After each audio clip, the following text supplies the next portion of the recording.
80 000 eur schválili poslanci v Lani na opravu tejto škôlky na sídlisku. Je v havarijnom stave, má poškodenú strechu, okná a dokonca prepájacie chodby sú z azbestu. Je to veľmi zlé, pretože okrem nefunkčnosti okien a aj hrozí úraz niektorých zamestnancov, ktorí vlastne s tým manipulujú. Vedenie škôlky s jej radou mali prísľub, že do konca minulého roka sa začne s opravou. Doteraz sa však nič neurobilo.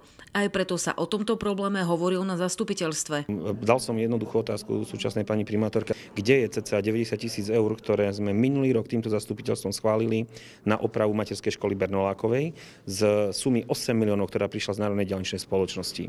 Citujem odpoveď, neviem, zmizli, stratili sa. Máme veľký objem faktúr, ktoré neboli kryté rozpočtom a boli uhradené. K tomu sa vykonáva teraz kontrola. Po našom záujme radnica našla ďalších 5 škôl, ktoré mali schválené peniaze na opravu a aj napriek tomu sa neopravujú.